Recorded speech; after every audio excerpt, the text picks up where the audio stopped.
Please don't end up like this old man. He's a disgrace to the company. Among the 77 new hires, my manager, Kyle, directed this comment at me. I understand. I'll withdraw from the speech. Good. I'll handle the speech. You stay out of the way. I left the induction ceremony. The next morning, I woke up to my phone ringing before the alarm. It was the president, Mr. Howard, calling. When I called back, he urgently asked me to come to the office. Wondering what was going on, I headed to the president's office and found Mr. Howard, the executive vice president Timothy, and Kyle there. Kyle was staring at a newspaper, visibly shaking. Sorry to bother you so early. Sean, did you see any news online or in the papers last night or this morning? When I said I hadn't, Mr. Howard handed me the local newspaper Kyle was reading. Instantly, a very noticeable photo and headline caught my eye. My name is Sean. I work at a new kind of advertising agency that uses social media for PR. I joined this company when I was 41. I've been able to do the work I've always wanted, and before I knew it, 6 months had passed. My direct supervisor, Kyle, constantly makes snide remarks like your methods are outdated and that won't resonate with anyone. But I didn't have time to care about that and worked tirelessly. Next month, I was given a significant task, a small speech at the orientation. Apparently, I was recommended by Mr. Howard and Timothy for being someone who joined early and excelled. They wanted me to convey that regardless of age, it's possible to take on new challenges using past experiences and skills. The day of the orientation arrived. The event proceeded smoothly in a hotel banquet hall. The orientation, starting at 4 p.m., included not just new hires but also Mr. Howard, Timothy, and other executives. Being there as a regular employee felt rather awkward. I was told I could skip the dinner following the orientation and go straight home if I wanted. The sight of 77 new hires was quite impressive. Kyle was the master of ceremonies. He is apparently related to Mr. Howard. Despite being in his early 30s, he boasts about his position as a manager and often makes sarcastic comments to me. He said things like, "Mid-career hires don't get promoted much," or "You probably look down on me because I'm younger." That's ridiculous. Age doesn't matter. It's only natural that those with skills rise to higher positions, and it's fair that I, as a mid-career hire, am in a lower position than him. When I said that, Kyle smiled contentedly. It's not that I don't feel irritated. But my years of experience have taught me that it's best to keep a moderate distance from such bosses. Maintaining a non-confrontational distance is important. Kyle's MC was very smooth. After the president's address and company explanations, it was time for my speech as the voice of a senior employee. At that moment, Mr. Howard and Timothy were whispered to by other employees and left. Apparently, they had tight schedules. Good luck. Don't be too nervous. Just talk about what you've learned, Sean. As they left, both Mr. Howard and Timothy encouraged me. Their words of encouragement were very uplifting, but I felt my heart rate rising even more. My hands were sweating with nerves. Next, we'd like to hear from a mid-career old man who joined a bit earlier than you all. The room buzzed with murmurs. What did he just say? Old man? Did I mishear that? But Kyle's eyes were on me. His expression was a smug grin that seemed to say, "I'm going to humiliate you in front of everyone." Judging by that look, he definitely meant it for me. Hey, you heard me, old man. At least you should respond. He continued in a disdainful tone. Yes. Sorry, everyone. This guy has no sense of common decency or rules. Kyle shrugged as if to amuse the crowd. The new hires exchanged uncertain murmurs, unsure if they should laugh. Of course. There's nothing funny about this. They don't understand the dynamics between Kyle and me, so it's natural they'd be confused. I had no choice. Suppressing my rising anger with all my might, I stood up. Excuse me, may I start my speech? What? You're seriously going to do your speech? Not understanding his tone, I stood there frozen. Then Kyle boldly began to insult me. This guy supposedly got hired for his experience, but honestly, he was just a filler. Our company doesn't usually hire mid-career folks. Kyle sought agreement from the other managers, including Thomas. No, that's not true. I heard Mr. Howard vouched for his excellence, which is why he was hired. The other executives nodded in agreement with Thomas's rebuttal. They all appreciated my work.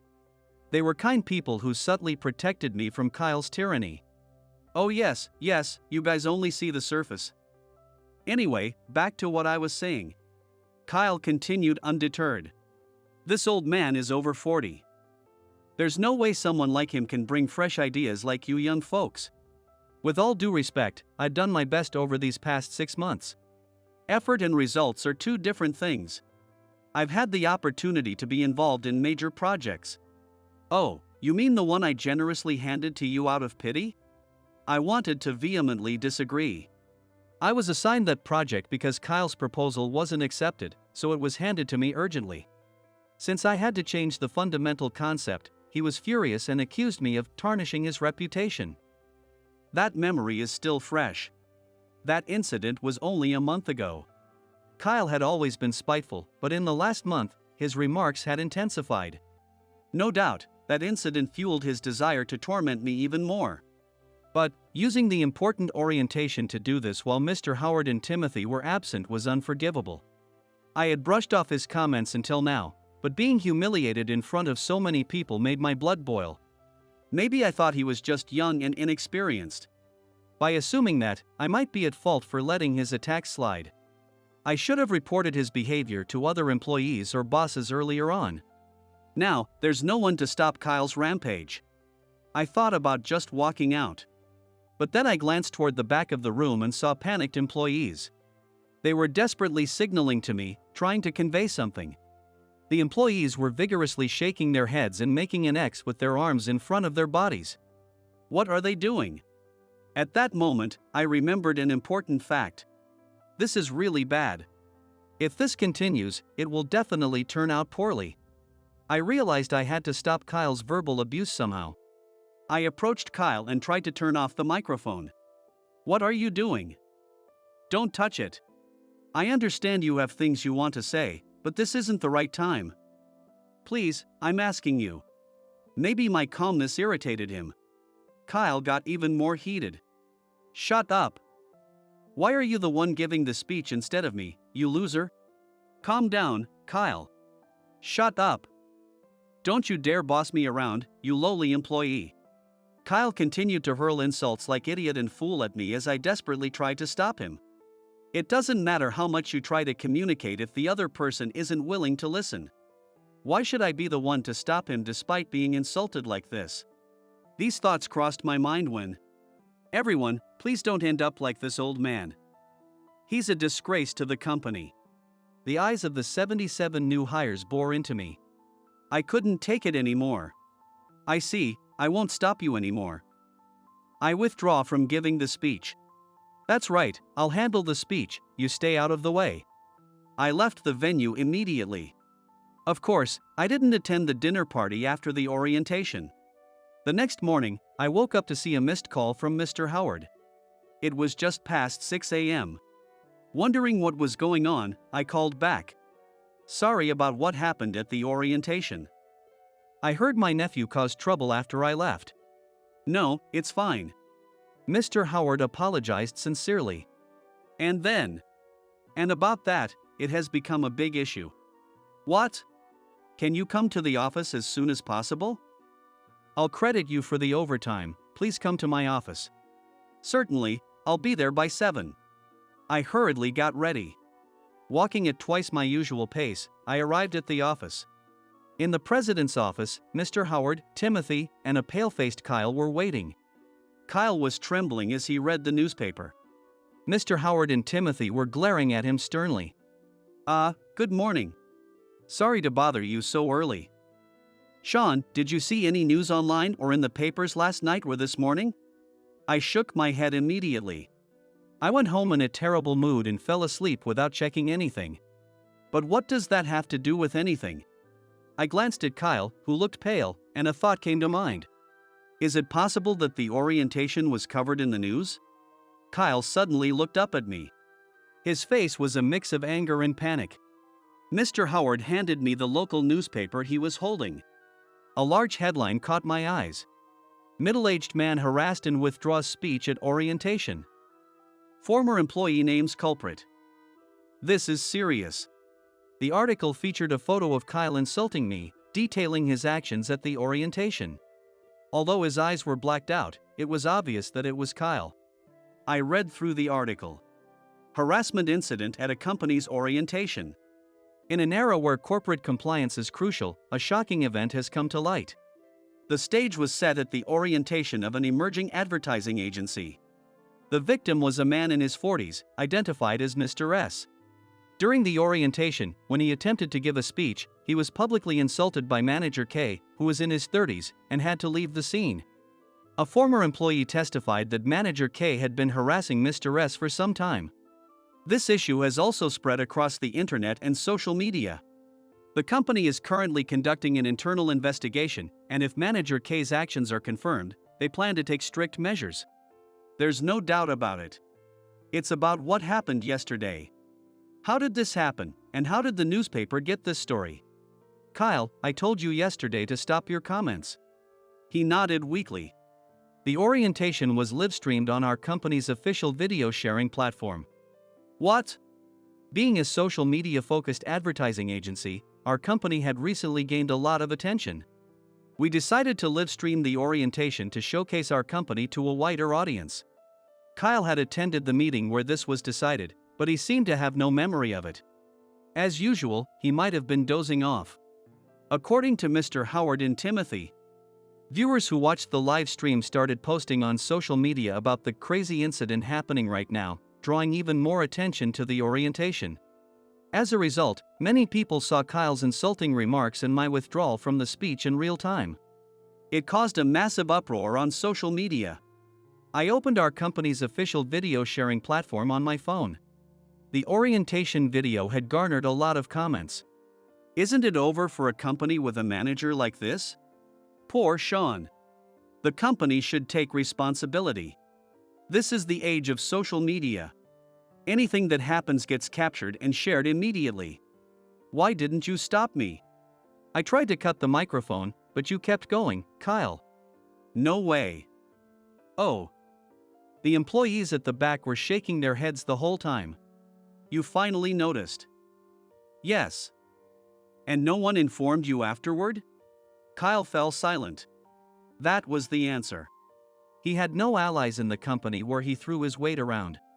He probably finished the orientation without knowing anything, and now he is here. And the self-inflicted misfortunes that befell Kyle did not end there. Kyle, is this true? The social media posts detailed Kyle's numerous misdeeds. Falsifying expenses, pressuring subordinates to resign, claiming good ideas as his own. Kyle's eyes widened in shock. Sean. Is this your revenge? No, it's not me. This is true. Why would I waste my time posting about Kyle's wrongdoings on social media? Reading business books would be far more productive. This is all because you got hired as a mid-career recruit. Our company doesn't usually hire mid-career people. You're just a useless, arrogant old man. That's something I can't ignore. What? Uncle, why are you? Stop calling me uncle at the company. I was the one who interviewed and decided to hire him. Why? This old guy from a different industry is useless. Yet everyone listens to him? It makes me sick. As Kyle pointed a finger at me, I began to understand. So, that's how he felt about me. Kyle, I may have come from a different industry, but I consider myself quite knowledgeable about advertising strategies using social media. What? What are you talking about? An old man like you can't handle social media. His words were harsh. But I knew that once he saw what I had to show, his opinion might change. I opened my phone and showed him a certain social media account. That account, it's always going viral. Yes. It's the one I manage. What? Even while working in a completely different field, I couldn't give up one dream. I wanted to create advertisements with entertainment value that could reach people around the world. It all started with a small event. In middle school, I entered a poster contest hosted by an advertising agency and won the grand prize. Seeing my poster displayed prominently at the train station, people passing by would look at it. Some even talked about the product advertised on the poster, saying it looked interesting. That was the beginning of my dream. But dreams don't come true easily. There are many people with skills and passion like mine. I couldn't get a job in my desired field right out of college. Even so, I couldn't abandon my old dream and kept trying different things on social media, sharing information, and helping to promote products, while waiting for a chance. That work caught the eye of Mr. Howard, leading to my mid-career hiring. Why didn't you mention that earlier? I wanted to demonstrate my abilities regardless of my background. Damn it. If I'd known, I would have taken all your projects for myself. But I trashed most of them. I frowned. Most of my proposals never got approved. So that was all his doing. I turned a blind eye because you're my nephew, but I didn't expect you to be this rotten. There are also social media posts claiming most of Kyle's work was done by his subordinates. Should we conduct an internal investigation, Mr. Howard? Of course. Verify the truth. Sean, I'm really sorry. Not at all. I felt overwhelmed as Mr. Howard bowed to me. I only took you in because your parents begged me, but this is unacceptable. You're fired, Kyle. What? Wait, Uncle. Why? Harassment and embezzlement. There's no way I can overlook such behavior. Kyle collapsed to the floor, stunned. The results of the internal investigation came out. Kyle had harassed many other employees besides me. It was also revealed that he had been embezzling company funds. Needless to say, he was fired. Now, Kyle is infamous and can't walk outside without being chased and labeled as the insulting manager by many people. With his real name and face exposed on social media, Kyle's reputation in the industry plummeted to rock bottom. I heard through the grapevine that his parents covered the money he embezzled. They also abandoned him, saying, "We can't take care of you anymore." Because of his actions, he can't find a new job. Given his excessive harassment and embezzlement, it's only natural. No company would want to hire him when a simple search of his name on social media reveals all his misdeeds. He is now reportedly financially and mentally exhausted. I've heard that he's become extremely paranoid about being watched and has withdrawn from society. He's also financially distressed and in debt. On the other hand, I was appointed as Kyle's successor. Thanks to social media, my past achievement of winning the grand prize in the advertising agency's poster contest became widely known. I received many words of encouragement. The company has also started hiring mid-career employees. A fresh breeze of change is definitely in the air. The new hires who attended the orientation show no signs of mocking me like Kyle did, and they are eager to learn. I genuinely believe they are all very straightforward and highly receptive. I plan to pass on everything I've experienced to the next generation.